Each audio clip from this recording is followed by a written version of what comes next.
Hey guys, C-Dub here, and try to get through this video. My nose a little stuffed up. I hope that's not nothing because of what's going around lately. Y'all know what it is.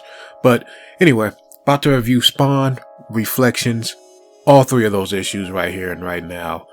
Getting ready to go into this Spawn and I guess Harry Houdini crossover in the next one. But anyway, let's talk about Reflections with Anti-Spawn and Jason Wynn. So, Reflections. This is Jason Wynn getting transformed into Anti-Spawn, and it starts off in Simmonsville and him talking to Major Val. And of course, Jason Wynn's been dealing with this psychoplasm, which I'm guessing is a deal with Hell or something in here. Not as important. Pretty much we're here for the whole Anti-Spawn versus Spawn battle, which doesn't happen in the first issue. It just sets it up. So, first issue really, nothing major is happening. They're just showing you how he becomes Anti-Spawn. The second issue is where it's popping off, where it's Spawn versus Anti-Spawn, and it starts out pretty early. Malebolgia does make an appearance, but this is just telling you how Spawn's life was before, when he's talking about the school where he grew up. And it's really just a short little aspect of Spawn's life. It's really not even a history of it. It's just telling you this is where it is his memories. Just certain little tidbits of information. Nothing that's going to tell us all of Al Simmons' life. There's going to be issues later on that will tell us a lot more about Al Simmons and his past, but this is just a little splash into it. This is, to me, the first time where Al Simmons' Spawn is just getting destroyed. I know Overkill beat him up, but that was because Spawn really didn't use his powers and didn't really take it as seriously. This time, it just seems like Spawn is just getting his ass beat for most of this battle, or most of this fight, in the second issue at least. He doesn't even get that much offense in. He's just really on the run, trying to fend him off as best as he can, and he's just running away from him, trying to get some room, trying to think and contemplate on how he's going to be able to beat him. Like, I've never seen Spawn be on the run. With the Overkill thing, it was more of he took him by surprise, didn't take him as seriously, but in the second issue, he just owned him. With this, he's really trying to survive. His costume's injured for the first time. We've not even heard that before. Even with the Violator, that was a back and forth battle. It wasn't like anyone was getting the better hand, but with Anti-Spawn, he's just getting beat down. Third issue is about him getting a little bit of a break from him because of the bum attacking him, and it's able to help Spawn gain control and get the advantage. And once he gets the advantage, he stays on Anti-Spawn, because he's even saying, if I don't keep the pressure on, he doesn't know if he's going to be able to win. So he just goes off full on attacking.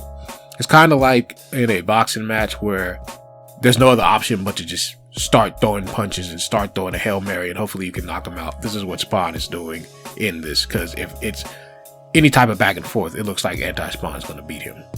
Outside of one hit, Spawn takes control of this battle and is able to defeat Anti-Spawn. And of course, Jason Wynn goes back to the Angels, and they're saying this is not the end, and the Angels will be back with Anti-Spawn and Jason Wynn.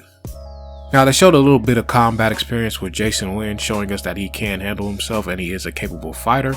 I still don't understand really why they picked Jason Wynn out of everyone, especially since he was working with the Malebolgia. I don't know, maybe you could have picked someone else. There's different Anti-Spawns throughout Spawn, so you'll see there's better selections, or selections that make more sense. That's the only kind of thing I knock about this. It's like, why Jason Wynn? Couldn't we pick some other angel or someone serving God or something? I don't know. But they went with Jason Wynn. And I also gotta say, the art for this is fucking fantastic. Like, the art is amazing. I'm not a big art person for comics. Like, I'll look at the art, it's great. But there's some people who would just buy the comic issue for the art and really don't give a fuck about the story. That's not me. I like art, I like the concept, but I need a good story. But man, this is like almost a rare exception. The art for this is fucking just great. Greg Capullo did a great job on this. I mean, I think I'm gonna give this issue a 9 out of 10, and I'm giving really an extra point for the art. It probably would have got an 8 or something like that, but a 9 out of 10 just because that art is just great. The story's pretty good too. Only knock about it is that little Jason Wynn element thing. But I'm glad we got to see Anti-Spawn. And this is the first time we've seen Spawn really struggle.